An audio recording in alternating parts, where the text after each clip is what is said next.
ॐ विश्वं दर्पणदृश्यमाननगरी तुल्यन्निजान्तर्गतं पश्यन्नात्मनि मायया बहिरिवोद्भूतं यथा निद्रया यः साक्षात् कुरुते प्रबोधसमये स्वात्मानमेवाद्वयं तस्मै श्रीगुरुमूर्तये नमः इदम्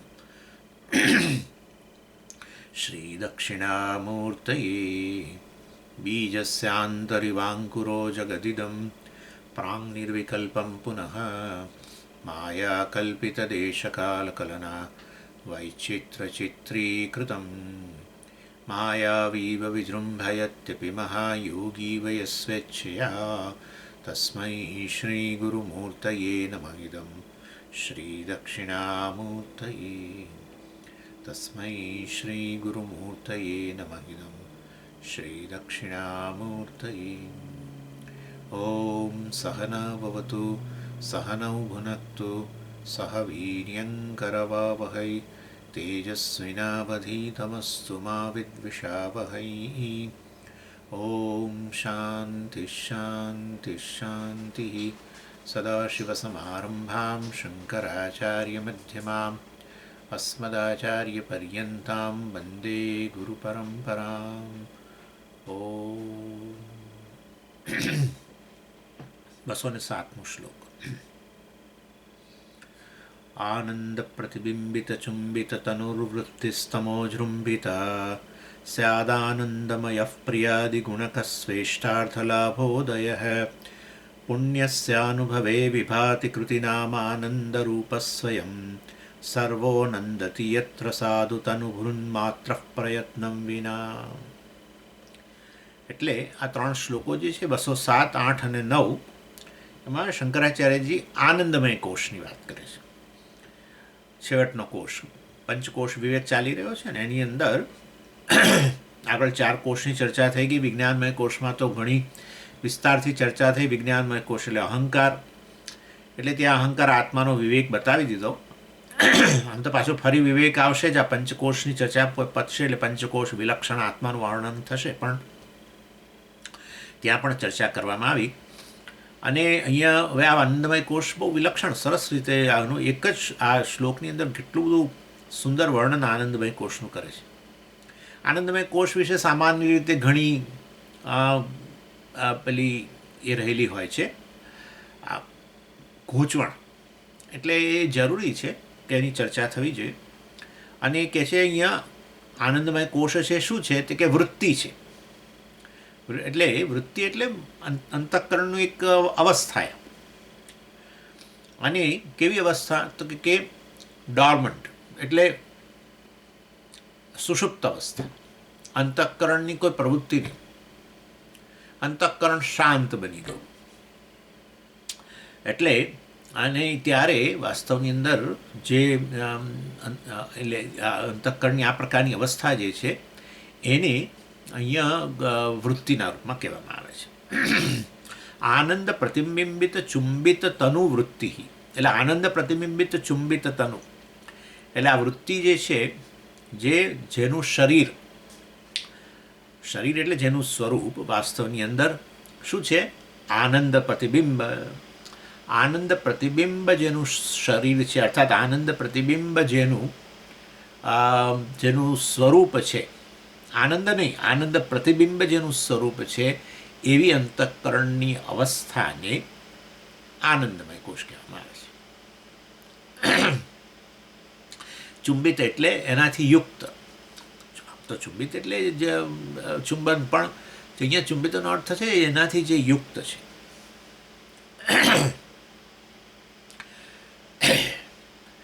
એટલે એનો અર્થ એવો થયો આનંદનું પ્રતિબિંબ છે એવી અંતઃકરણની અવસ્થા. તો અંતઃકરણ ખરેખર આનંદનું પ્રતિબિંબ. આનંદ કોણ? આત્મા.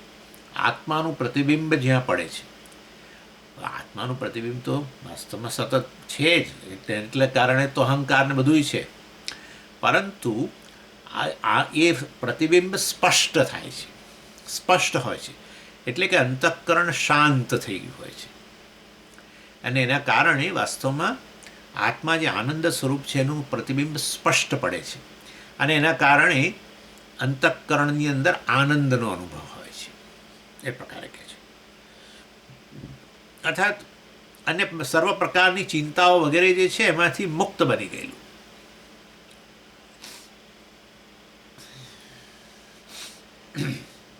અને એ વસ્તુ ક્યાં શક્ય બને છે? પહેલાં આપણે અત્યારે સુષુપ્તિ અવસ્થાની વાત કરી, જેમાં સ્પષ્ટ રીતે આ ખ્યાલ આવી જાય.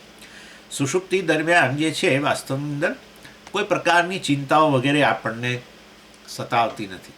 કારણ કે ચિંતાઓ જેનાથી ઉત્પન્ન થાય છે, જેને કારણે ઉત્પન્ન થાય છે, એ છે વ્યક્તિત્વ. આપણું વ્યક્તિત્વ, એક જીવ તરીકેનો આપણો ખ્યાલ. એ જીવપણાને લીધે અમુક ચિંતાઓ છે. ચિંતાઓ એનાથી સંબંધિત છે. બધી ચિંતાઓ જે છે, કોને ચિંતા છે? સ્વામીજી, મને ચિંતા છે. કોણ? તમે બ્રહ્મને છે? બ્રહ્મને કશી ચિંતા નથી. બ્રહ્મને શાની ચિંતા? બ્રહ્મથી અન્ય કશું નથી, શાની ચિંતા કરવાની? વિષય જ નથી તો પછી એનીવે. એટલે હંમેશા કહેવાનો આશય એવો છે કે પેલો સુષુપ્તિની અંદર જીવ ભાવ શાંત થઈ ગયો ને, અંતઃકરણ જ શાંત થઈ ગયું, અને એને કારણે વાસ્તવની અંદર બધી ચિંતાઓ પણ જતી રહી છે, બધી વ્યવહારિક ચિંતાઓ જે હોય તે. અને એને કારણે અંતઃકરણ કેવું છે? એ બધી ચિંતાઓ ક્યાં હોય છે? જાગ્રતમાં અંતઃકરણ.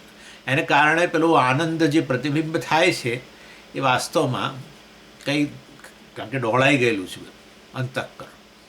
એને કારણે વાસ્તવમાં આનંદનો અનુભવ થતો નથી, અને એ વસ્તુઓ શાંત બની ગઈ. અને એને કારણે વાસ્તવમાં અંતઃકરણ જે છે અત્યારે નિરાંત અનુભવે છે, ચિંતાઓ નથી વગેરે. અહંકાર નિરાંત અનુભવે, અને એ ત્યારે આનંદમય. ઇનફેક્ટ અહંકાર શાંત જ થઈ ગયો છે, અવ્યક્ત જ થઈ ગયેલો છે, શાંત થઈ ગયો છે. એટલે આવી રીતે, એટલે આ વૃત્તિ અંતઃકરણની આવી સ્થિતિ કે જ્યારે એમાં કોઈ ચિંતાઓ આ તે વગેરે અજંપો કશું હોય નહીં, અને ત્યારે અંતઃકરણની એવી અવસ્થા જે છે એમાં આનંદનું પ્રતિબિંબ સ્પષ્ટ પડે. અને એના માટેનો અનુભવ છે સુષુપ્તિ. આપણો સુષુપ્તિમાં સ્થિતિ હોય છે. માટે સુષુપ્તિમાં કયો કોષ ઉપલબ્ધ છે? આનંદમય કોષ ઉપલબ્ધ છે.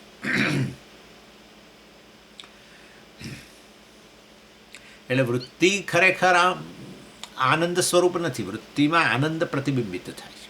કેવી વૃત્તિ છે? શાંત વૃત્તિ. મેં તમને કહ્યું જ ઘણીવાર આ વસ્તુ, એને શાંત વૃત્તિ કહેવામાં આવે છે. શાંત વૃત્તિ આ પ્રકારે વાસ્તવમાં ક્યારે આ સુષુપ્તિમાં અનુભવાય છે. પછી તો જાગ્રતમાં વાત કરીશું. જાગ્રતમાં આવી શાંત વૃત્તિ ઉત્પન્ન થાય, આ બધું જોડે જાય. જીવ ભાવ, પછી એની સાથે ચિંતાઓ, આ તે બધું, અને એને કારણે અશાંતિ, એ બધું જોડે જાય. તો કોઈ પણ તમે કોઈક શાંત વૃત્તિ છે ત્યારે માનવાનું કે વાસ્તવમાં જીવ ભાવ પણ શાંત થઈ ગયો છે. આવું થાય. એટલે બતાવું છું તમને, જાગ્રત અવસ્થામાં પણ એવું જ થાય છે, પરંતુ અત્યારે સુષુપ્તિમાં તો બહુ સ્પષ્ટ છે આ વસ્તુ. એટલે મનોમય કોષ કે બીજા બધા છે એની અંદર આત્માની ચેતનતા તો છે જાણે, એને કારણે વાસ્તવમાં વૃત્તિ જે પ્રત્યેક મનોમય કોષની વૃત્તિ છે બધી જળહળ થઈ રહેલી છે. જ્ઞાન વૃત્તિ છે બધી જ મનોમય કોષની. એનો અર્થ કે ચૈતન્ય તો પ્રતિબિંબ થઈ જ રહ્યું છે, આત્મા પ્રતિબિંબિત થઈ જ રહ્યો છે, પણ ખાલી ચેતનના રૂપમાં આપણને જણાય છે. એ આત્મા આનંદ સ્વરૂપ છે, પૂર્ણ છે, પરંતુ એની અભિવ્યક્તિ વાસ્તવની અંદર થતી નથી. કારણ કે જીવભાવ, મનોમય કોષ વગેરેની અંદર તો જીવભાવ છે. મનોમય કોષ એટલે શું? કે હું, મનોમય કોષ મેં તમને કહ્યું છે કે મન જે છે એ વાસ્તવમાં ઉપાધિ છે. આમ તો આત્માની ઉપાધિ જ છે, પરંતુ એ અંતઃકરણ, મન એટલે ચાલો અત્યારે હું અંતઃકરણ વિજ્ઞાન મેં ગણી લો બધું, કારણ કે નહીં તો તમને થાય કે મનોમય કોષની જ કેમ વાત કરે છે, વિજ્ઞાનમયનું પ્રાણમયનું શું? એટલે આપણે ચાલો અત્યારે અંતઃકરણની વાત કરીએ. અંતઃકરણ જે છે, જે ઉપાધિ છે, વાસ્તવમાં આત્માની મિથ્યા ઉપાધિ છે, પરંતુ એ અંતઃકરણ આત્માના સ્વરૂપને ઢાંકી દેવામાં જવાબદાર બન્યું જાણે. એને કારણે હું મન છું એમ કહીએ, અને એને કારણે હું વિકારી છું, મૂડી છું, આ છું, તે છું, કામી છું, ક્રોધી છું, ફલાણો ઢીકણો, આ બધું કહીએ. એટલે મનોમય કોષ, અને મનોમય કોષ કહેવાય. કોષ એટલે જે કારણ બન્યું, આત્માના વાસ્તવિક સ્વરૂપને ઢાંકવા માટે જે કારણ બન્યું. હા, એટલે હું મન છું એમ કહું, હું ક્રોધી છું, કે હું સંકલ્પ કરું છું, હું નિર્ણય કરું છું, આ બધું જે બોલીએ છીએ આપણે, એ જ બતાવે છે કે હું વાસ્તવની અંદર એનું સાચું સ્વરૂપ છે ઢંકાઈ ગયું છે. એટલે એ રીતે મનોમય કોઈ વિજ્ઞાનમય કોષ બધું. અને એ રીતે વાસ્તવની અંદર એ તો બધું ચેતન તો છે જ ડેફિનેટલી.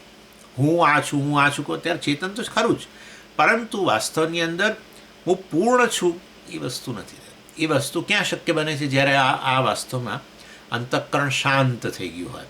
અંતઃકરણ શાંત થતાં આ બધી વૃત્તિઓ પણ શાંત થઈ ગઈ, બીજી બધી આ અજંપો ના તે બધું જ, અને બધી લાગણીઓ પણ બધી શાંત થઈ ગઈ.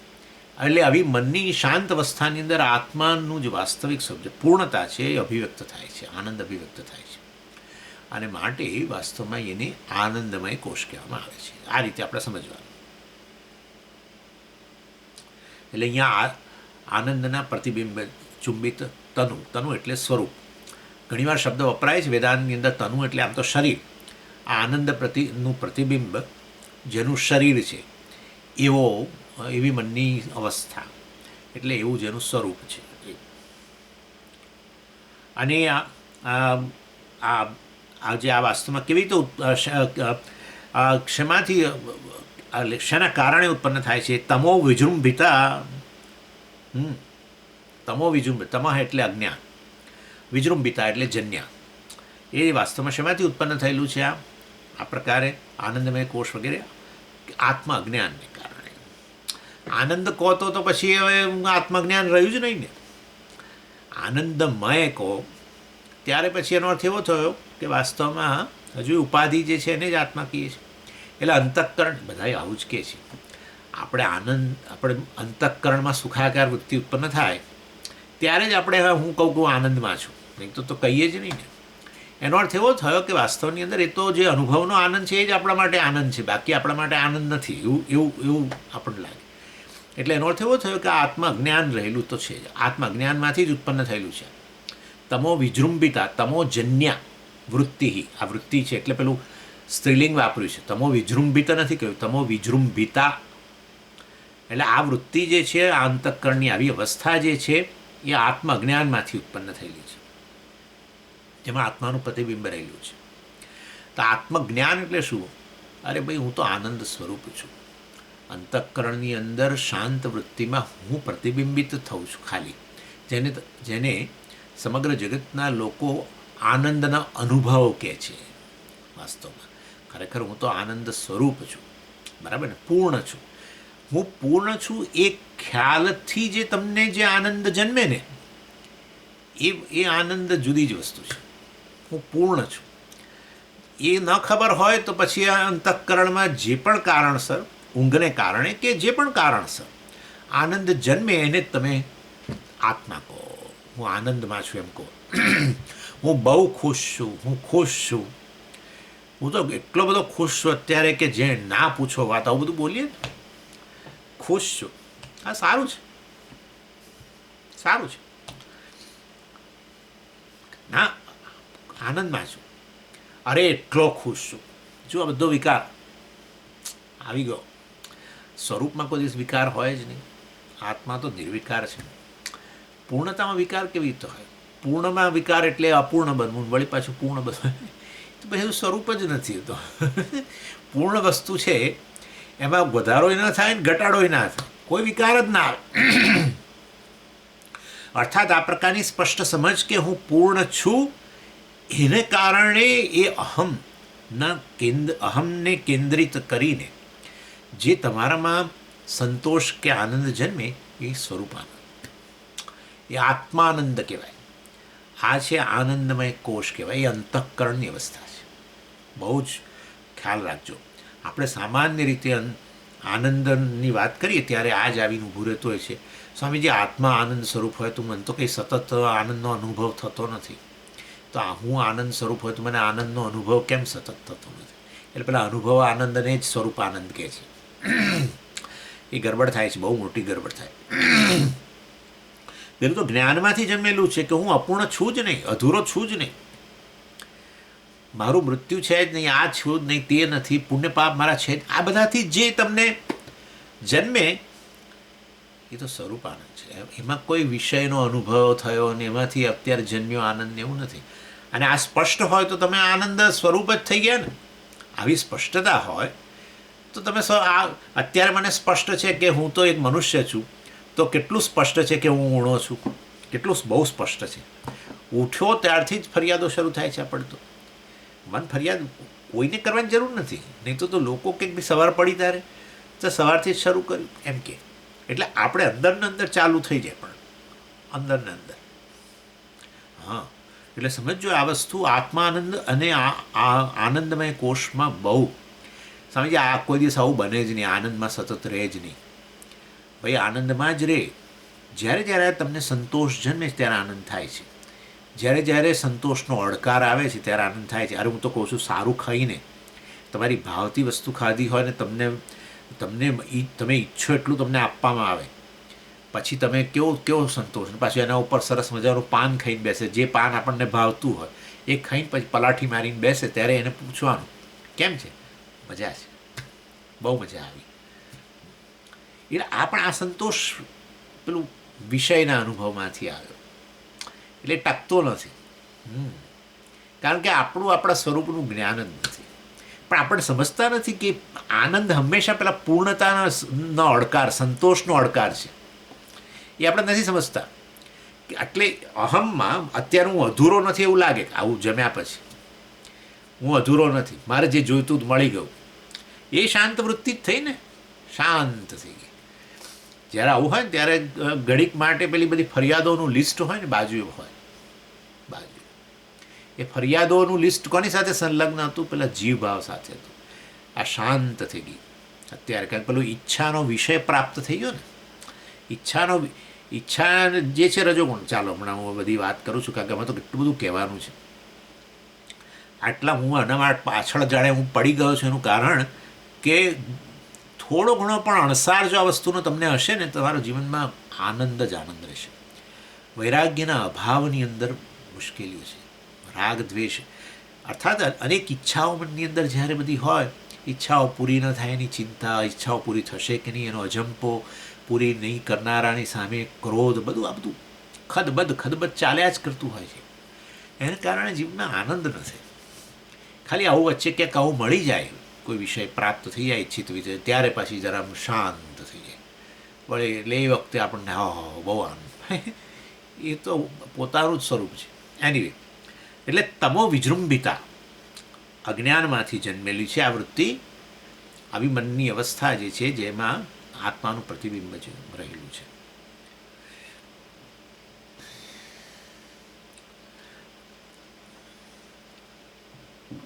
આમ તો જાગ્રત અવસ્થાની અંદર વૃત્તિઓ જે છે ને શેમાંથી જન્મેલી હોય છે? અહીંયા તમહનો અર્થ સુષુપ્તિ પણ કરી શકો.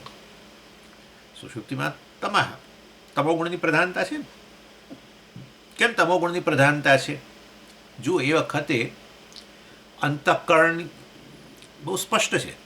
અંતઃકરણની કોઈ પ્રવૃત્તિ નથી, એટલે રજોગુણ નથી. બરાબર. બીજું કે અંતઃકરણની અંદર એ વખતે અંતઃકરણ કોઈ જ્ઞાન પણ પ્રાપ્ત નથી કરતું, એ રીતે સત્વગુણનો પણ અભાવ છે. એટલે સત્વ અને રજોગુણનો અભાવ છે બંને, અને તમોગુણની જ પ્રધાનતા છે. ઇનફેક્ટ તમોગુણનું કાર્ય જ આ છે, સત્વ અને રજોગુણને દબાવવા. અને એ પણ આવું ભગવાને બનાવ્યું જ કેમ? અલગ ભાઈ પ્રભુ જરૂરી છે. ઓ પ્રભુ, હા તમે વિચાર કરો, જાગ્રત અવસ્થા દરમિયાન આ બે વસ્તુ જ ચાલતી હોય છે. ક્યાં કંઈક જાણવાનો પ્રયત્ન, કંઈ વાંચીએ, આ કરીએ, તે કરીએ, એટલે જાણવાનો પ્રયત્ન કરીએ સત્વને કારણે, અને અથવા તો પછી મન બીજી બધી પ્રવૃત્તિઓ કરે, અને એને કારણે વાસ્તવની અંદર એ સત્વગુણ રજોગુણના પ્રભાવને કારણે જ, એની પ્રધાનતાને કારણે જ જ્ઞાનેન્દ્રિયો પણ પ્રવૃત્ત થાય ને કર્મેન્દ્રિયો પ્રવૃત્ત થાય. રજોગુણની પ્રધાનતા હોય તો કર્મેન્દ્રિયોની પ્રધાનતા, કર્મેન્દ્રિયો પ્રવૃત્ત થઈ જાય. સત્વગુણની પ્રધાનતા હોય તો જ્ઞાનેન્દ્રિયો પ્રધાન બની જાય. અને આના લીધે સતત અંતઃકરણ તો રહેવાનું છે બંનેની પાછળ. તો અંતઃકરણ તો હોય જ નહીં તો જ્ઞાન પ્રાપ્ત ન થાય કર્મના.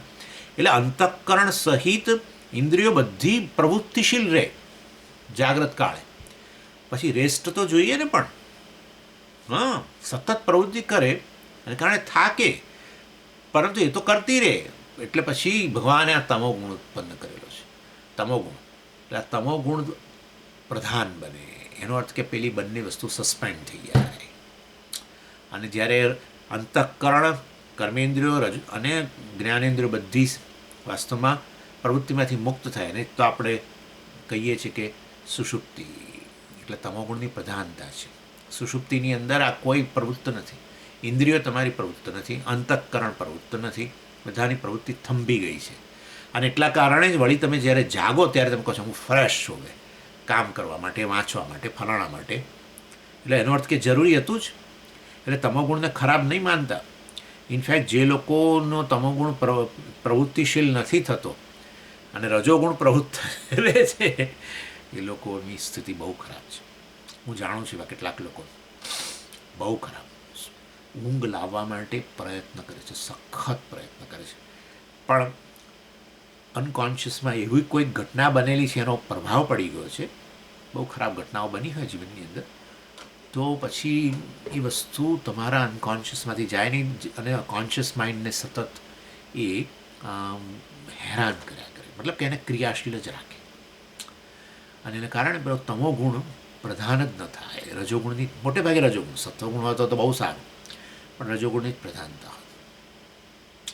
સત્વગુણની પ્રધાનતા એટલે તમોગુણ ઊંઘ ઓછી હોય ને છતાંય ફ્રેશ હોય એવી પ્રકારની અવસ્થાઓની વાત ચાલે છે ખરી યોગશાસ્ત્રમાં. આપણે બધામાં બહુ પડતા નથી, કારણ કે આપણા માટે બધું મિથ્યા છે. આપણે માટે બધું મિથ્યા છે. અંતઃકરણની અવસ્થાઓ છે, આપણી આત્માની અવસ્થાઓ છે જ નહીં. સુષુપ્તિ, આ તે બધું જાગ્રત વગેરે બધું. પણ એનીવે પણ આવી છે. એને એ લોકો ટ્રાન્સેન્ડેન્ટલ મેડિટેશન કહે છે, આ અરવિંદોવાળા.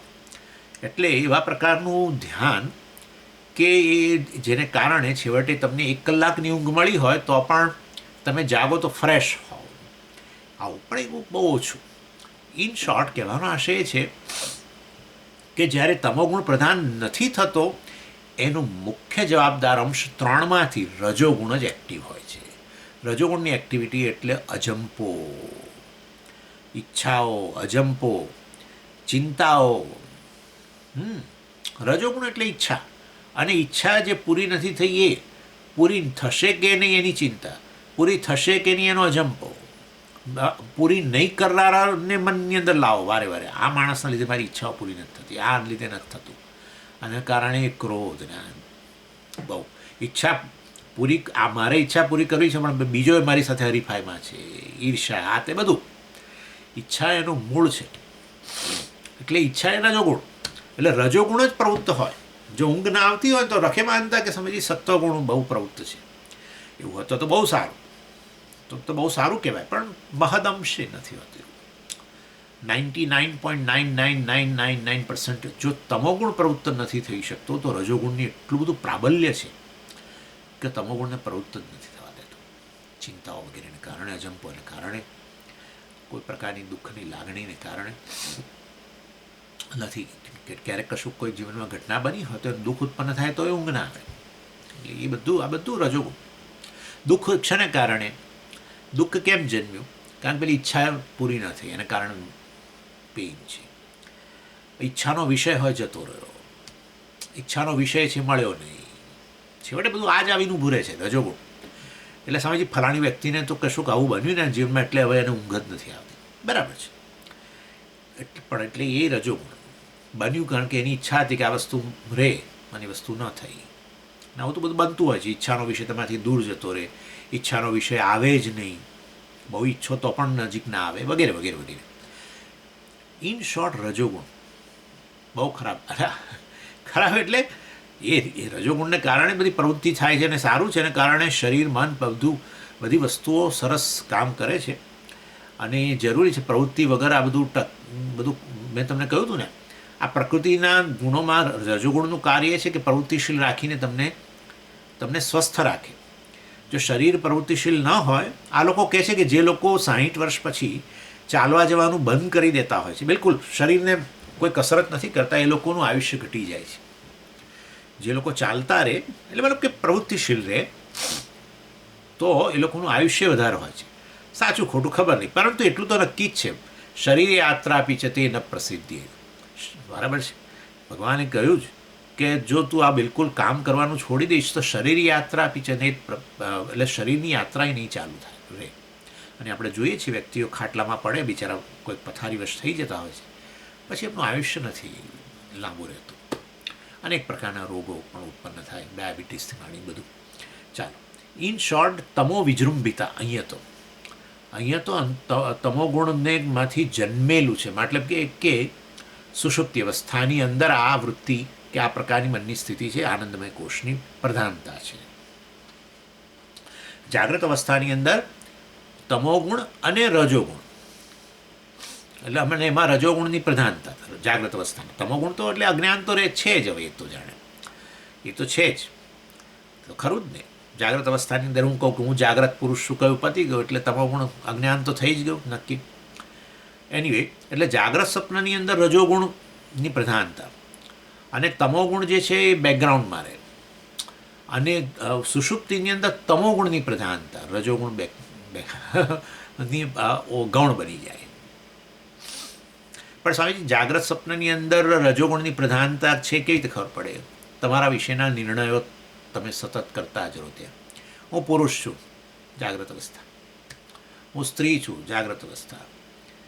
અર્થાત પોતાના વિશેના ખાલી અજ્ઞાન નહીં, પણ અજ્ઞાનમાંથી જન્મેલા બધા ખોટા ખ્યાલો એ પણ જ્યારે પ્રવૃત્તિશીલ હોય એ જાગ્રત સ્વપ્ન કહેવાય. તમોગુણ રહે, પરંતુ તમોગુણમાંથી જન્મેલા ખ્યાલો ન રહે. તમોગુણમાંથી જન્મેલા ખ્યાલો જે છે એને રજોગુણની આધારે કહેવાય. એટલે રજોગુણ છે આ પ્રકારના પોતાના વિશેના વિવિધ નિર્ણયો પ્રગટ કરે કે હું નાનો છું, હું મોર્ટલ, એટલે મતલબ કે મર્ત્ય છું, સ્ત્રી છું, પુરુષ છું, બધું જ. આ બધું રજોગુણને કારણે એ જાગ્રત સ્વપ્નની અંદર હોય, પરંતુ એ રજોગુણની પ્રધાનતા સુષુપ્તિમાં જતી રહે તો પોતાના વિશેના ખ્યાલો નથી રહ્યા. એ વખતે ખાલી અજ્ઞાન છે, પણ અજ્ઞાનમાંથી જન્મેલા પોતાના વિશેના ખ્યાલો નથી. અને જે દુઃખદાયી છે અજ્ઞાન કરતાં, અજ્ઞાનમાંથી જન્મેલા પોતાના વિશેના નિર્ણયો છે એ દુઃખદાયી છે. એટલા માટે જાગ્રત અવસ્થાની અંદર બિચારા વેદાંતના આચાર્યો કે કરે, મનોબુદ્ધિ અહંકાર ચિત્તાની નાહમ. અરે ભાઈ, તું મન નથી, તું બુદ્ધિ નથી. ના, હું તો કામી છું, હું ક્રોધી છું, હું તો આ જ છું, હું તો દયાળુ છું, ફલાણો છું, હું નિર્ણય કરું છું. અરે ભાઈ, તું કોઈ નિર્ણય કરતો નથી, બુદ્ધિ નિર્ણય કરે. ના, હું જ કરું છું. આ રજોગુણનું કાર્ય. એટલે તમોગુણ કરતાં રજોગુણની પ્રધાનતા હોય એવી બે અવસ્થાઓ. અજ્ઞાન તો ખરું જ, પરંતુ આ બે અવસ્થા, જાગ્રત અને સ્વપ્ન. અને રજોગુણની પ્રધાનતા જતી રહે, તમોગુણની પ્રધાનતા આવે ત્યારે કેવળ અજ્ઞાન. પરંતુ પેલા પોતાના વિશેના ખ્યાલો કોઈ નથી તો નિરાશ છે, ઘણી નિરાશ છે. એ રજોગુણ પ્રવૃત્ત થાય એટલે પોતાના વિશેના બધા ખ્યાલો ઉત્પન્ન થાય. ચાલો,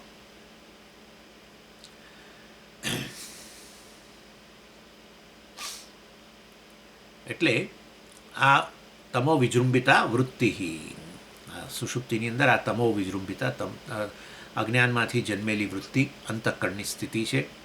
અર્થાત પોતાના વિશેના ખ્યાલો નથી, પરંતુ શાંત વૃત્તિ છે. આવી બધી વૃત્તિઓ નથી, હું આ છું કે તે છું, કોઈ પ્રકારની વૃત્તિ નથી. શરીર મન બુદ્ધિને આધારે જન્મેલા ખ્યાલો એ રજોગુણનું કાર્ય છે. અર્થાત અંતઃકરણ પ્રવૃત્તિશીલ છે. અત્યારે એ રજોગુણને કારણે અંતઃકરણ શાંત થઈ ગયું. અજ્ઞાન છે, સુષુપ્તિમાં અજ્ઞાન રહેલું જ છે, પરંતુ કેવળ અજ્ઞાન. પેલા રજોગુણની પ્રધાનતા નહીં હોવાને કારણે એમાંથી જન્મેલા ખ્યાલો, તાદાત્મ્ય અધ્યાસ નથી. એટલે અજ્ઞાન હોય પરંતુ અધ્યાસ ન હોય ને તો આનંદ છે. કેવળ જો રજ્જુનું કેવળ અજ્ઞાન હોય, ગાઢો અંધકાર દાખલા તરીકે, અને દોરડી પડેલી છે પણ ગાઢો અંધકાર, તમે એના પર પગ મૂકી નહીં જતા રહો, કશી તકલીફ નહીં. પણ આ ગાઢો અંધકાર ન હોય પણ તો આછો અંધકાર હોય, આછો અજવાળું, પૂરેપૂરી લાઇટ હોય સત્વ, તોય તકલીફ નથી. તો આ રજ્જુ છે કહી દઈએ. પૂરેપૂરો અંધકાર હોય તોય આપણે ચિંતા નહીં, પગ મૂકીને જતા રહીએ. પણ આછો અંધકાર, આછો અજવાળું હોય ને, આ રજોગુણ, સત્વય નહીં ને તમોગુણે નહીં, વચ્ચેનું અવસ્થા છે. એની અંદર ગરબડ થાય બધી. એટલે અજ્ઞાન તો છે જ. તમે કહો કે આ સર્પ છે ત્યારે એક વસ્તુ નિશ્ચિત થઈ ગઈ, આ રજ્જુ છે એનું તમને અજ્ઞાન છે. અને ખાલી અજ્ઞાન નહીં, પરંતુ શું છે, એમાંથી જન્મેલો એક ખોટો ખ્યાલ પણ આ સર્પ છે. તો પછી પેલો ભય આવે છે. એટલે એનો અર્થ એવો થયો, રજોગુણ જે છે જ્યારે પ્રવૃત્તિશીલ બને છે જાગ્રત સ્વપ્નની અંદર, એના આધારે પોતાના વિશે ખ્યાલો જન્મે. જરૂર આત્મજ્ઞાન તો ખરું જ, પરંતુ એના લીધે પછી બધો સંસાર. પોતાના વિશે કોઈ નિર્ણય ન કરો તો કોઈ સંસાર નહીં. અને આનંદની સ્થિતિમાં ક્યારેય તમે તમારા વિશે નિર્ણય નથી કરતા, કારણ કે જે નિર્ણય કરો છો ને આનંદના અનુભવની અંદર, આત્મજ્ઞાન છે પરંતુ આનંદના અનુભવની અંદર પોતાના વિશે કોઈ નિર્ણય નથી, કોઈ નિર્ણય નહીં. વળી પાછું તરત નિર્ણય આવે થોડી ક્ષણોમાં, હું આ છું, પતી ગયો. વળી પાછું એની સાથે સંબંધિત જે ચિંતાઓ છે બધી આવે. એટલે આનંદની અંદર તમે નથી પિતા, નથી માતા, નથી કશું, કારણ કે હું પિતા છું એની સાથે જ પછી આમ બીજું બધું પેલા મેગી નૂડલ્સની જેમ આવે. એનીવે, એટલે સમજો વસ્તુ કે ખરેખર કેવી સ્થિતિ છે આપણે શોધીએ જ બહાર, પરંતુ અહીંયા જ વસ્તુ આ જે છે આપણું આ જે છે આનંદ વગેરે તો આપણું પોતાનું સ્વરૂપ છે. એની પછી આગળ કહે છે પ્રિયાદિ ગુણક. પ્રિયાદિ ગુણક આ વૃત્તિ વગેરે જે છે આનંદની વૃત્તિ એ ખરેખર કયા રૂપમાં રહેલી છે? પ્રિયબોધ અને પ્રમોદ, એની મેં વાત તમને કરી છે. અને પણ તમે સમજી, ઊંઘની અંદર પ્રિયમોદ પ્રમોદ ક્યાં હોય છે ખબર નથી હોતી. એટલે તમે જોજો ઘણીવાર કહો છો સ્વામીજી ઊંઘ આવી, પણ એટલી સારી ઊંઘ નથી આવી. બોલે છે લોકો, ક્યારેક ઊંઘ આવે તમને કહો સ્વામીજી એવી સરસ ઊંઘ આવી ગઈ, ઓછું ઊંઘે પણ તો ઘણીવાર એવી સરસ ઊંઘ આવી ગઈ, એમ કે એનો અર્થ કે ઊંઘની અંદર કોઈક અવરોધ છે ખરો. હા, એટલે એવું ક્યારે થાય ખબર છે તમને? અજંપો સહિત તમે જ્યારે પથારીમાં જાઓ ને, તીવ્ર અજંપા સાથે, ચિંતા સાથે, ત્યારે ઊંઘ આવે, પણ એ પેલો અજંપો જે છે ત્યાં કંઈક રીતે અવ્યક્ત રૂપે પણ અવરોધરૂપ બનતો રહે. અને એના કારણે પ્રિયમોદ પ્રમોદ જે છે ત્યાં રહેલા છે, આનંદ રહેલા છે, પ્રિયમોદ અને પ્રમોદ, પરંતુ એ ત્યાં આપણને એ વખતે આ ખબર ન પડે. ઉઠીએ ત્યાર પછી કે સારી ઊંઘ આવી, બહુ જ સારી ઊંઘ આવી, એટલી સારી ઊંઘ ન આવી, આવું બધું જે બોલીએ એનો અર્થ કે કંઈક તો અવરોધ હતો ત્યાં. અને અવરોધ જે છે વાસ્તવની અંદર આ રીતે ને કારણે આપણે પછી આનંદની અંદર આ પ્રકારનું તારતમ્ય બતાવી, પરંતુ સ્પષ્ટપણે નથી બતાવી શકતા. માટે પછી આ પ્રિયમોદ પ્રમોદ માટે વળી પછી જાગ્રત અવસ્થામાં આવીએ અને પછી જાગ્રત અવસ્થામાં બતાવીએ કે જો જાગ્રત અવસ્થામાં આનંદમય કોષ પ્રધાન બની જાય છે. ક્યારે? કે જ્યારે પહેલાં પહેલું ઈષ્ટ દર્શનજમ સુખમ પ્રિયમ, ઈષ્ટ વસ્તુના દર્શન થાય ને. ઘણા લોકો બહુ વાંચવાના ખૂબ શોખીન હોય છે અને એ લોકો અમુક પુસ્તકો શોધતા હોય, એમને ખબર હોય કે અમારે આ પુસ્તક જોઈએ છે, અને એ લોકો બુક શોપમાં જતા હોય છે. બાળકો હોય છે ઘણી વાર એવા, એટલે પછી મા બાપ કે દાદી દાદા લઈ જાય ને. આપણે પછી ત્યાં આગળ પેલા ઇસ્કોન પાસે કોઈક છે, એ ભૂલી ગયો એનું નામ, એક આવો મોટો સ્ટોર છે, એમાં લઈ જાય. જાણે છે પોતાનો પૌત્ર કે પૌત્રી જે હોય કે પુત્ર પુત્રી બહુ શોખીન છે, એટલે એને ત્યાં લઈ જાય. બીજી કોઈ ગિફ્ટ ના અપાવે, ચોકલેટો ને બધું, એને ત્યાં લઈ જાય. અને પેલાને ખબર હોય મારે કઈ ચોપડી જોઈએ છે, કારણ કે એ લોકો અંદર બાળકો બધું કહેતા હોય ને, ટીચરે કહેતો કહ્યું હોય ક્લાસમાં કે આ this is very good book ને આમ તેમ. એટલે પછી ત્યાં એ શોધે અને માનો કે પેલું દેખાય, હો દર્શન જેમ સુખમ, એણે જોઈ પુસ્તક અને એની સાથે જ એને આનંદ થઈ ગયો. પછી દાદી દાદા હોય તેને કે માતા પિતા હોય એને કે મારે આ જોઈએ છે, એટલે પછી ખરીદી. બરાબર છે, ખરીદીને એટલે પછી પોતાના પોકેટમાં આવી ગઈ, હવે પોતાની પાસે આવી ગઈ. એટલે નહીં, ઈષ્ટ ગ્રહણ જેમ સુખમ કહેવાય, ગ્રહણ કરી. એટલે દર્શનથી જે સુખ જન્મ્યું હતું એના કરતાં તો હવે વધારે, કારણ કે ખરીદી લીધું પુસ્તક અને પછી ઘેર જઈને તરત બેસી જ જાય. એટલે કોઈ ચિંતા, એ એના રૂમમાં ખોલીને બેસી જાય, વાંચવા માંડે. ઈષ્ટ ભોગ જમ સુખમ, આનો અનુભવ વાંચે.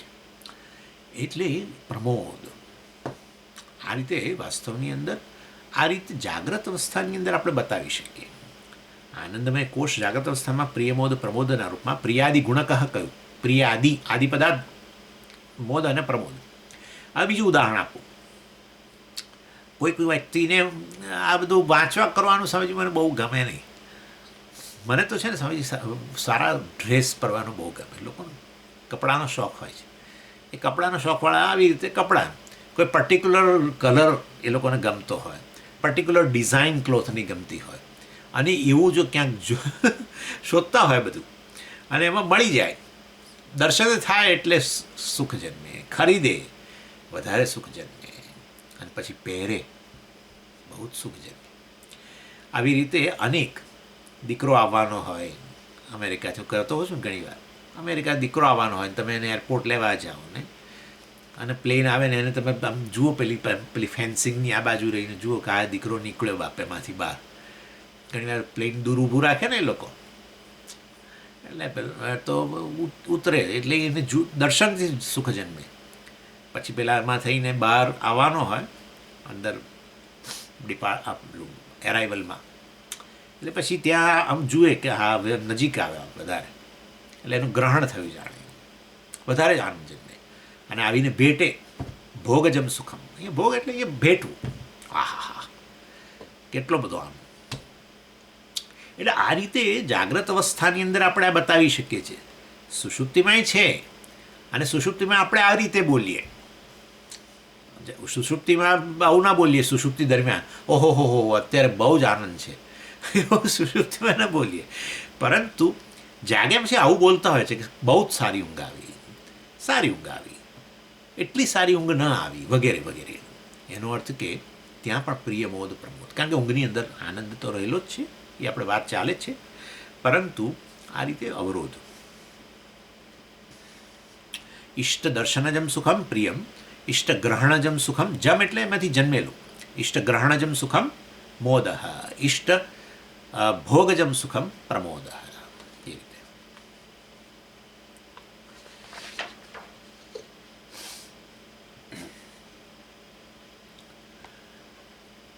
એટલે અનુભવની અંદર આ રીતે તૃપ્તિ જન્મે. અને જ્યારે આ રીતે જન્મે ને તૃપ્તિ, ત્યારે વાસ્તવની અંદર એની નિવૃત્તિ કહેવામાં આવે છે. સમજો, આ બધી ઈષ્ટ જેને તમે ગણો છો એ વસ્તુને, એના દર્શન, એને ગ્રહણ કે એનો અનુભવ કરવા માટે પ્રવૃત્તિ જન્મે. અને જ્યારે આવે તમારી પાસે ત્યારે નિવૃત્તિ જન્મે. કેવી રીતે ખબર પડી નિવૃત્તિ જન્મે?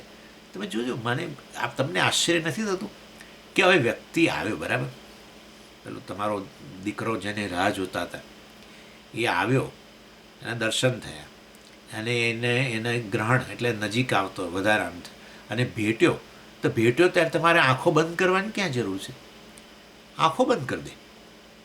હા, કોઈ પણ અત્યંત પ્રિય વસ્તુનું ભોગની અંદર નિવૃત્ત થઈ જાય, કારણ કે ઇન્દ્રિયોની જે પ્રવૃત્તિ જેને કારણે હતી પરાંચિખાની, એ હવે નિવૃત્ત જ, કારણ કે ઇન્દ્રિયો બહિર્મુખ હતી, એના થકી તો આ દર્શન ગ્રહણ વગેરે બધું થઈ ગયું, અને હવે જ વસ્તુ આવી ગઈ આપણી પાસે તો આંખો બંધ થઈ ગઈ. અરે ભગવાનના દર્શન કરવા જાય, અને જેવા દર્શન થાય શ્રીનાથજીમાં, આખી રાત ટ્રાવેલ કરીને જાય, અને દર્શન થયા તો સ્પષ્ટ દર્શન થયા, એની સાથે આંખ જ બંધ કરી દે. અલે ભાઈ, હવે તું દર્શન કરવા આવ્યો તો આંખ તો ખુલ્લી રાખ. પણ ના, એટલે આ વસ્તુ વિચારવાની છે કે નિવૃત્તિમાં આનંદ છે, સંન્યાસમાં આનંદ છે, યાદ રાખો. એટલે કહેવાનો આશય પ્રવૃત્તિની અંદર રજોગુણ રહેલો છે, અને એમાં આ બધી વસ્તુ બહિર્મુખતા છે, બધું નેચરલી. ઇન્દ્રિયોની પ્રવૃત્તિ એટલે શું? બહિર્મુખતા. એટલે પ્રવૃત્તિ અને નિવૃત્તિ બંનેની જરૂર છે. નિવૃત્તિ જન્મી કેવી રીતે? છેવટે પ્રવૃત્તિને કારણે, બરાબર છે ને? માટે ચારે આશ્રમની જરૂર છે. બ્રહ્મચર્ય આશ્રમ અને ગ્રસ્થાશ્રમ પ્રવૃત્તિનો આશ્રમ કહેવાય છે, અને વાનપ્રસ્થ અને સંન્યાસને શું કહેવામાં આવે છે? નિવૃત્તિનો આશ્રમ કહેવામાં આવે છે. એટલે આ રીતે કહેવાનો આશય પ્રવૃત્તિ નિવૃત્તિ બંનેની જરૂર છે. એ વસ્તુ ભગવાને છઠ્ઠા અધ્યાયની અંદર એ કહી, વાસ્તવની અંદર યોગારૂઢસ્ય તસ્યૈવ શમઃ કારણમ ઉચ્યતે, વગેરે વગેરે. એનું આગળનું પહેલી લાઈન હું ભૂલી ગયો છું. કર્મ કારણમ ઉચ્યતે એક્સેટ્રા કહે છે કે યોગ પર આરૂઢ થવા માટે કર્મ, પણ આરૂઢ થઈ ગયા પછી શમઃ, નિવૃત્તિ. બંને, કર્મ એટલે પ્રવૃત્તિ, શમઃ એટલે નિવૃત્તિ, શાંતિ, નિવૃત્તિ. એટલે વાસ્તવની અંદર એ તૃપ્તિ બતાવે છે. નિવૃત્તિ શું બતાવે છે? તૃપ્તિ. આંખ બંધ થઈ ગઈ, તૃપ્તિ જમી ગઈ.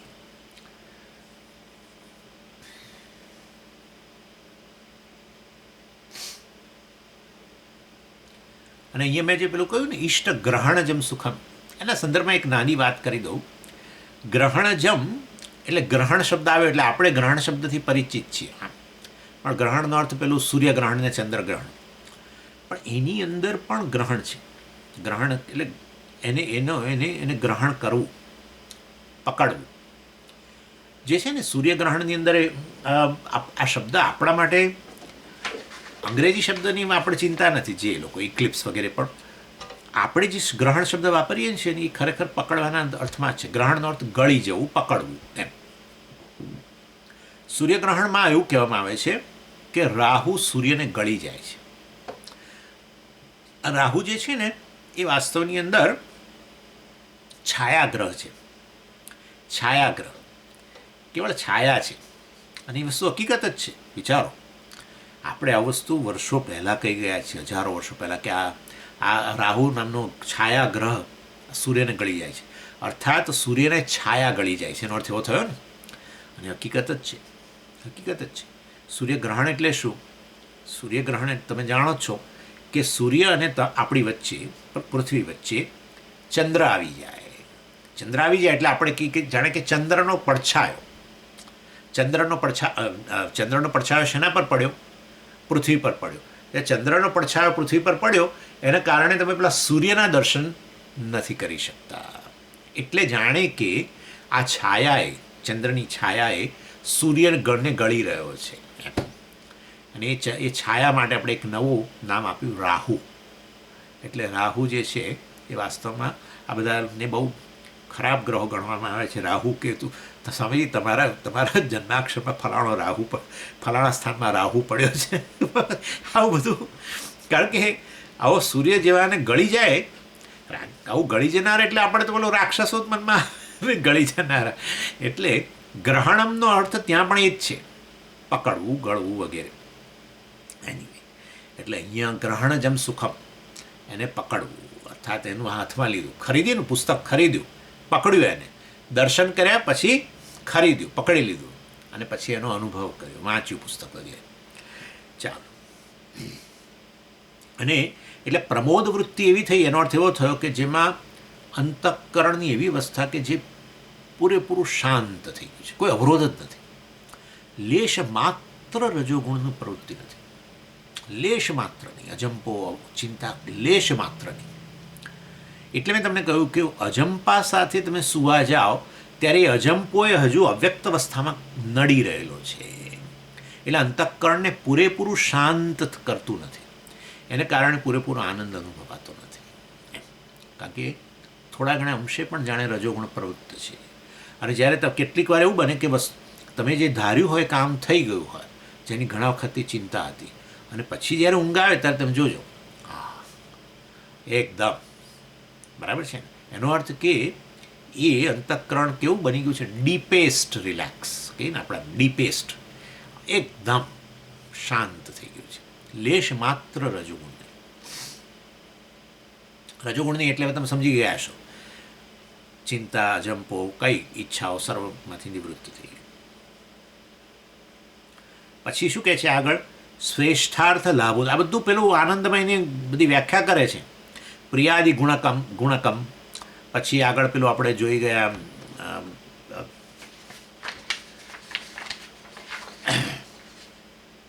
આનંદ પ્રતિબિંબિત ચુંબિત તનુ તમોજૃંભિતા, એ જોયું. પછી પ્રિયાદિ ગુણક કહ્યું. પછી શ્રેષ્ઠાર્થ લાભોદય. શ્રેષ્ઠાર્થ, શ્રેષ્ઠ એટલે શું? સ્વઈષ્ટ, પોતાની જે પોતે જેની ઈચ્છા રાખી છે તે. એટલે શ્રેષ્ઠ અર્થ, અર્થ એટલે વિષય. શ્રેષ્ઠાર્થ, પોતાની જે ઈષ્ટ છે એવો વિષય, પોતે જેની ઈચ્છા રાખેલી છે એવો વિષય, એનો લાભોદય, લાભ, એનો લાભ થવો. અને લાભનો અહીં અર્થ ગણવાનો તમારે વાસ્તવની અંદર ગ્રહણ થયું. લાભ એટલે ગ્રહણ, એટલે તમારે બીજા બે ગણી લેવાના, દર્શન અને અનુભવ, એ પણ આમાં ગણી લેવાના. લાભ એટલે ગ્રહણ, દર્શન, ગ્રહણ અને અનુભવ 3 છે ને. પ્રિય, મોદ અને પ્રમોદ.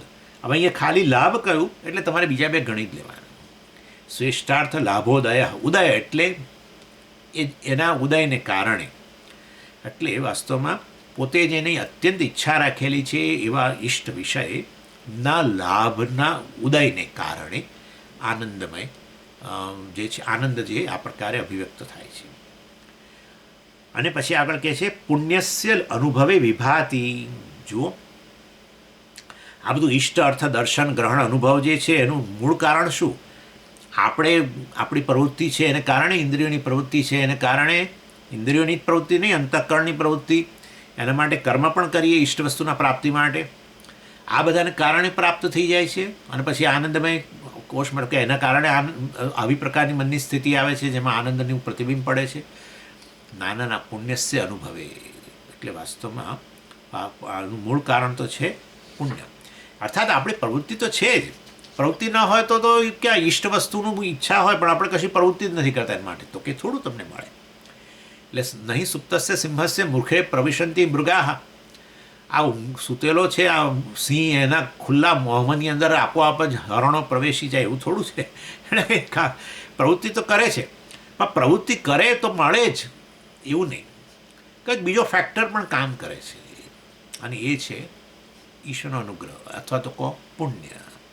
આપણા જ પોતાના પૂર્વના કર્મો જે છે, સારા કર્મો, એ જાણે કે આ અનુકૂળ ઈષ્ટ વસ્તુની પ્રાપ્તિ માટે, લાભ માટે આપણને અનુકૂળ બને. બીજા બધા અનેક ફેક્ટર્સ, અનેક પરિબળો.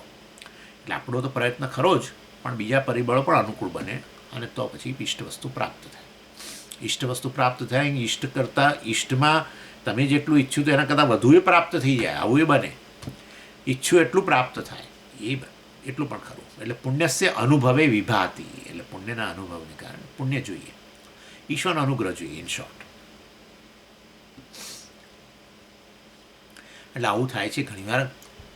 આ તો આપણે તો કદી આવું ભગવાનની દયાથી નથી અનુભવ્યું, પણ લોકો માનસરોવર જાય. આ તો જોયેલું છે 2011ની અંદર ગયા ત્યારે, કે માનસરોવર નેપાળ થઈને આ બધું આટલી યાત્રાઓ કરીને જાય છે.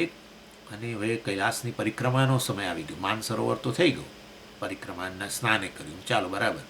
હવે કૈલાસની પરિક્રમા મૂળ તો એ કરવું હતું, અને પરિક્રમા કરવાની હતી. અને પહેલો દિવસે પહોંચ્યા ખરા, અને પછી બીજે દિવસે તો જરા અઘરું ઉપર આમ બધું, બસ રાત્રે જ સ્નોફોલ શરૂ થઈ ગયો, અને એટલો બધો પડ્યો.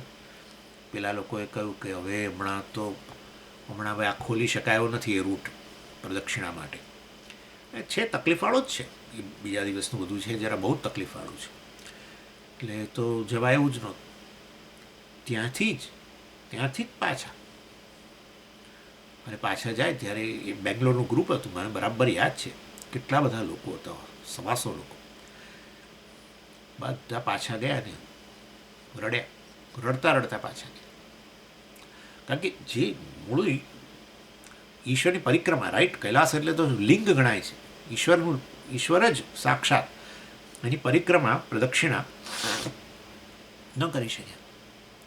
એટલે આ પ્રયત્ન કર્યો, બધું કર્યું, પહોંચ્યા, બધું થયું, પરંતુ છતાંય આપણે આ જ કહીએ પુણ્યનો થોડોક પરિપાક નહીં હોય, એને કારણે કેટલાય ગ્રુપો જાય છે. આવું તો દર વર્ષે થાય છે.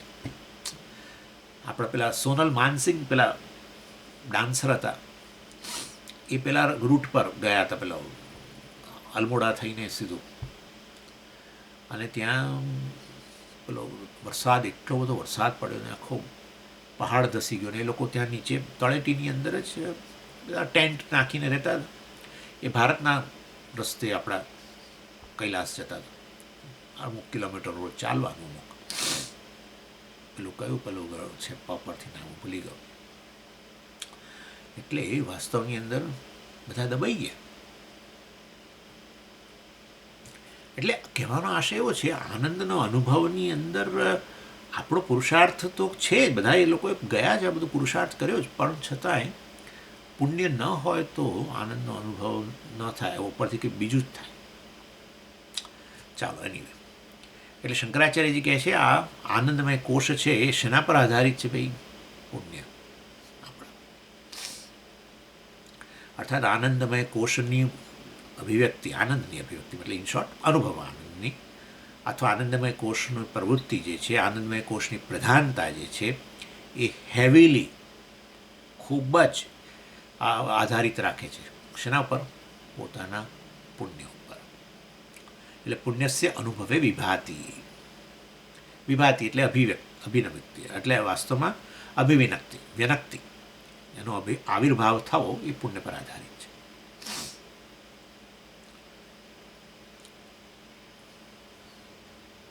એટલે કોના પુણ્યો? કૃતિનામ. જો કૃતિનામ, જે લોકોએ આ પ્રકારના પુણ્યકર્મો કર્યા છે એમના પુણ્ય પર આધારિત છે. એટલે કૃતિનામ પુણ્યસ્ય અનુભવે વિભાતિ, આ રીતનું વાક્ય બનશે. કૃતિનામ, આવા બધા જે સારા કર્મો કરેલા છે એમના પુણ્યના પરિપાક રૂપે આ પ્રકારના આનંદનો અનુભવ, સુષુપ્તિનો અનુભવ જ પુણ્ય બતાવે છે અને પુણ્યનો પરિપાક બતાવે છે. એટલે ઊંઘ આવીને આનંદનો અનુભવ થવો, અને એવી રીતે જાગ્રત અવસ્થામાં પણ ઘણો પ્રિયમોદ પ્રમોદ વગેરે જ અભિવ્યક્ત થાય. એના માટે જવાબદાર વસ્તુ શું છે? જ્યારે જ્યારે આનંદમય કોષની પ્રધાનતા થઈ તો જરૂર માનું કે આપણા પુણ્યનો પરિપાક છે. બસ આનંદનો અનુભવના.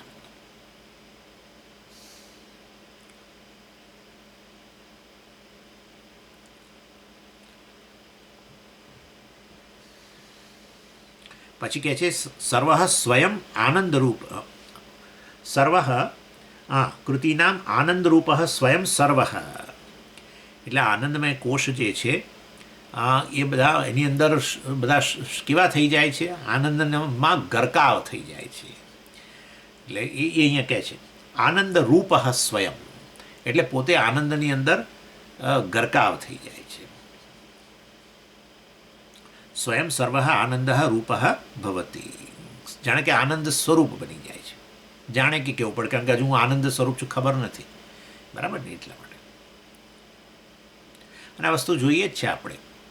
રસગુલ્લા ખાઈએ ત્યારે આપણને લાગે કે રસ એ ગુલ્લામાંથી આવી રહ્યો છે, પણ ખરેખર તો એ આપણે જ રસ સ્વરૂપ બની જતા હોઈએ છીએ, બરાબર? એટલા માટે શાસ્ત્રની અંદર કહ્યું, આત્માની વાત કરી ત્યારે કહ્યું રસો વૈસહ રસગ્ગ હેવાયન લબ્ધ્વા આનંદી ભવતી. રસો વૈસહ, સહ એટલે વાસ્તવમાં પરમાત્મા જે આત્મા છે તે રસ સ્વરૂપ છે, અને રસને કારણે જ વાસ્તવમાં આ જગતની અંદર બધા જ જીવો આનંદી ભવતી, આનંદ પ્રાપ્ત કરે છે. એટલે બધાએ જે રસ સ્વરૂપ છે એની અંદર ગરકાવ થઈ જાય છે. આનંદ રૂપ સ્વયં ભવતી અથવા વિભાતિ.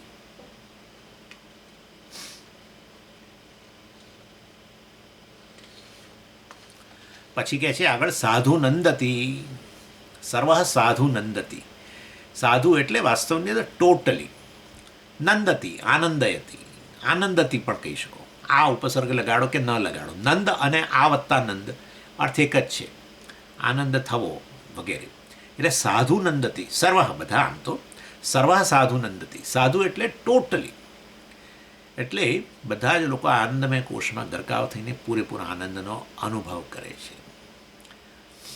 અને આ સમજો બરાબર. આ શું છે વસ્તુ? વૃત્તિ.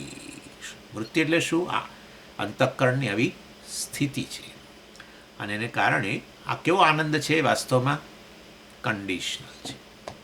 કારણ કે જન્મ્યો ને, ઊંઘ્યા ત્યારે જન્મ્યો, અથવા જાગ્રત કાળે ઈષ્ટ વસ્તુ વગેરેની પ્રાપ્તિથી જન્મ્યો, આ બધી કન્ડિશન કહેવાય, શરત.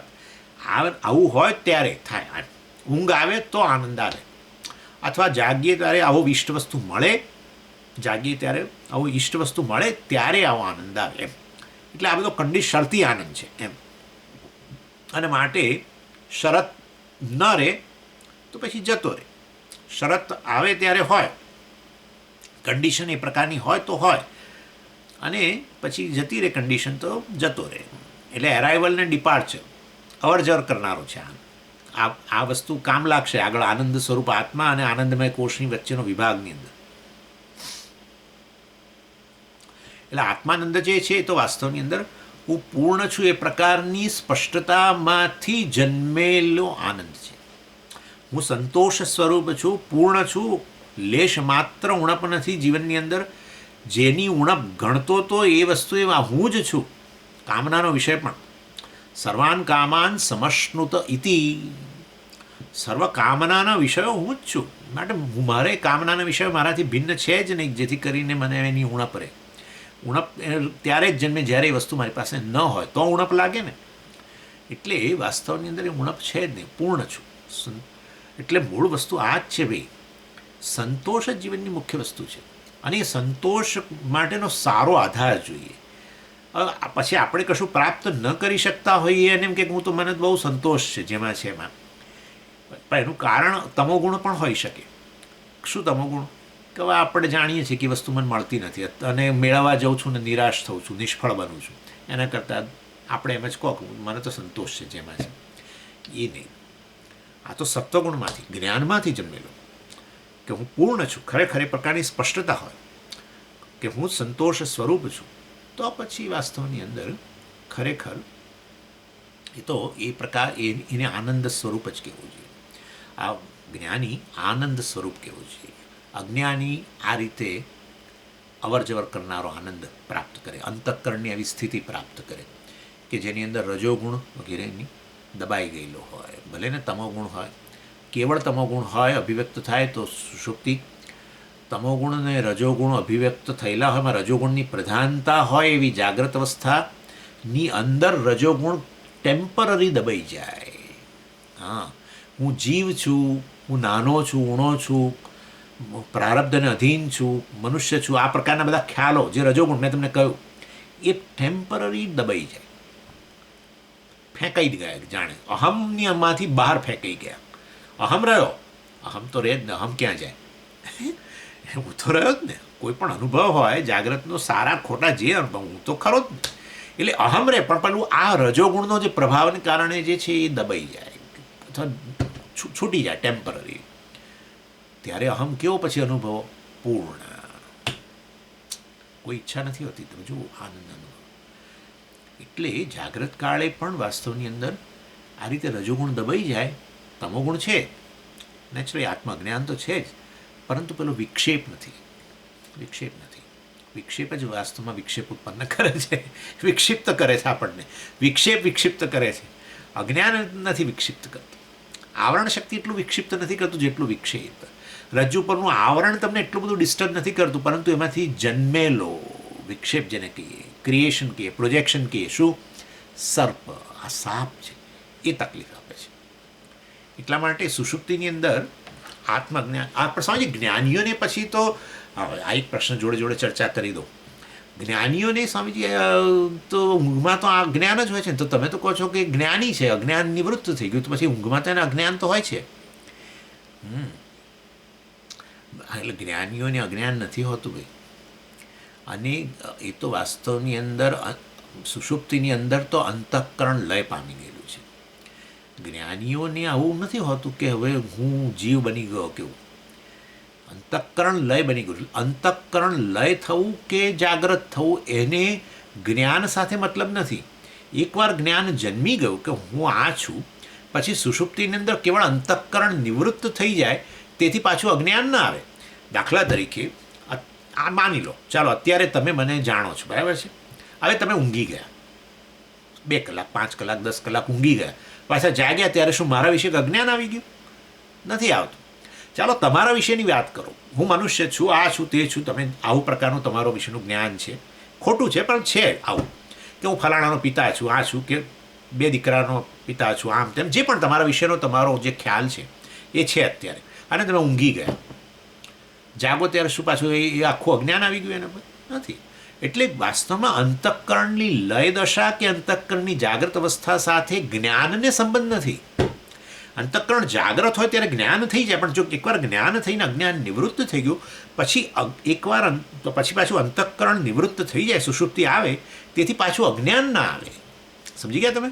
એટલે માટે જ્ઞાનીને વળી અજ્ઞાન આવી ગયું તો પણ એને સમજી ગયા, એ દરમિયાન તો ઊંઘ દરમિયાન તેને કશી ખબર નથી, એવું એક તો રહે છે જ ને. હા, એ જગત વિષય જ્ઞાન. જગતનું જ્ઞાન પ્રાપ્ત કરવા માટે વાસ્તવમાં અંતઃકરણ જાગ્રત જોઈએ. નેચરલી અહંકાર જે છે આપણે વાત કરીએ જ છે, અહંકાર જ એ જાગ્રત જગતનું જ્ઞાન પ્રાપ્ત કરતો હોય છે. અહંકાર લય પામી ગયો જરૂર, પરંતુ પોતાના વિશેનું જે અજ્ઞાન હતું નિવૃત્ત થઈ ગયું, પછી પાછું અજ્ઞાન ન જન્મે. That's it. એકવાર અજ્ઞાન નિવૃત્ત થયું પછી પાછું આવે આવું ના બને, કદી ના બને. 2+2=4 જાણી લીધું આજે, અને પછી તો આપણે હવે વૃત્તિનું સેવન નથી કરતા અને ભૂલીએ ગયા અને બધું આમ, એટલે મતલબ કે અને સતત યાદ નથી કરતા, આવું ઊંઘીએ ગયા અને આમે બીજી બધી પ્રવૃત્તિ કર્યા કરીએ છીએ. પણ તો હવે સ્વામીજી પાછું હું સતત એને યાદ નહોતો રાખતો ને 2+2=4 એટલે હવે જતું રહ્યું પાછું. ખબર નહીં 2+2 કેટલા થાય સ્વામીજી, આવું કોઈ નથી પૂછતું. હા, એટલે જે અજ્ઞાન નિવૃત્ત થયું જ્ઞાન વૃત્તિથી, એ પછી પાછું ફરી અજ્ઞાન આવે નહીં, ભલે અંતઃકરણ જે છે વૃત્તિ વગેરે લય પામી જાય તો. એટલે 2+2=4 એક જ વાર જન્મી ગયા પછી વસ્તુ ભૂલાવી એક વાત છે, ને વસ્તુનું અજ્ઞાન વસ્તુ પર આવરણ જ આવી જવું, અજ્ઞાન ઉત્પન્ન થવું જુદી વસ્તુ છે. અને એટલા માટે તમને બંને પ્રકારની વસ્તુ, તમારો પ્રતિભાવ 2 પ્રકારનો હોય છે. હા, સારું થયું, હા, થેન્ક યુ સ્વામીજી, તમે યાદ કરાવ્યું મને, 2+2=4 તમે યાદ કરાવ્યું એમ કહીએ. હો, થેન્ક યુ સ્વામીજી, મને આજે ખબર પડી, અત્યાર સુધી નથી ખબર 2+2=4, આવું નથી કહેતા. ખ્યાલ આવે તમને? એટલે કેટલીક વસ્તુઓ તમારી સ્મૃતિમાં નીચે દબાઈ ગયેલી હોય, બહાર એકદમ ન આવી, એ બરાબર છે. પરંતુ આવું તો તમે ન જ કહો. જો એકવાર જાણ્યું હોય, કોઈ એવું તો નહીં હોય 2+2=4 આજે ખબર પડે, એવું તો કોઈ નહીં હોય. પરંતુ સમજો, આવા પ્રશ્નો કરે છે લોકો. સમજીએ, જ્ઞાન જન્મ્યું, એ જ્ઞાની છે તો પાછું એને તો ઊંઘમાં તો અજ્ઞાન આવી ગયું. અંતઃકરણની લય દશા કે જાગ્રત અવસ્થા સાથે જ્ઞાનને મતલબ નથી. જાગ્રત હોય તો વૃત્તિ ઉત્પન્ન થાય, પણ એ જગત વિષયક વૃત્તિ ઉત્પન્ન થવી ને જગત વિષયક વૃત્તિ ઉત્પન્ન થાય પછી એનું જ્ઞાન થવું, એ બધું બરાબર છે. જગત વિષયક જ્ઞાન તો રહે નહીં, તો આમે રહેવાનું છે. જાગો ત્યારે પણ કેટલું પ્રાપ્ત કરવાના છે, એ તો થોડુંક જ મળવાનું છે. એટલે એને મતલબ, પણ અહમ વિષયક એકવાર અજ્ઞાન નિવૃત્ત થઈ ગયું. That's it. ઇનફેક્ટ સમગ્ર સુષુપ્તિ અર્થાત આ સુષુપ્ત પુરુષ અહંકાર, અવ્યક્ત અહંકાર પણ મિથ્યા છે. અહંકાર જ મિથ્યા થઈ ગયો છે. એના માટે અવ્યક્ત હોય કે વ્યક્ત હોય, એને માટે મિથ્યા જ છે. અને માટે એ તો કે હું તો ચૈતન્ય છું, જેમાં જે એનું સત્ય છે વગેરે વગેરે. આ સમજવું બરાબર. એટલે સર્વ સાધુ નંદતી એટલે બધા જ ટોટલી સાધુ એટલે પૂરેપૂરા એની અંદર રમણ કરે છે. તનુભૃત માત્ર, તનુ એટલે શરીર, ભૃત એટલે ધારણ કરનારા, જે તે શરીર ધારણ કરનારા. માત્ર એટલે અહીંયા માત્રનો અર્થ કરવાનો, એ તનુભૃત માત્ર એટલે આ પ્રત્યેક જીવ. ઇન શોર્ટ, સાચું કહું તો ખાલી મનુષ્ય માટે નહીં, બધા જ જીવો આવો આનંદમય કોષનો અનુભવ કરે છે. ક્યારે? સૂઈ જાય ત્યારે. આ પ્રકારની સ્થિતિ, અંતઃકરણની આવી શાંત વૃત્તિ વગેરે જે છે, આ પ્રકારની અંતઃકરણની શાંત સ્થિતિ જે છે, એ બધા જ જીવો જે છે અનુભવ કરે છે. એટલે અહીંયા માત્રનો અર્થ કરવાનો કેવળ મનુષ્યો જ નહીં, બધા જ. એમ આપણે એના માટે માત્ર શબ્દોનો પ્રયોગ કર્યો. પ્રયત્ન વિના અને કોઈ પણ પ્રકારના પ્રયત્ન વગર જ વાસ્તવમાં પ્રત્યેક જીવ રેગ્યુલરલી આ પ્રકારના આનંદમય કોષની અંદર રમણ કરે છે. સર્વ બધા જ એની અંદર રમણ કરે છે. નંદતી પૂરેપૂરા રમણ કરે છે આનંદની અંદર, જે આનંદમય કોષ છે. ઓમ પૂર્ણમદ પૂર્ણમિદં પૂર્ણાત પૂર્ણમુદચ્યતે પૂર્ણસ્ય પૂર્ણમાદાય પૂર્ણમેવાવશિષ્યતે. ઓમ શાંતિ શાંતિ શાંતિ. હરિ ઓમ શ્રી ગુરુભ્યો નમઃ. હરિ ઓમ.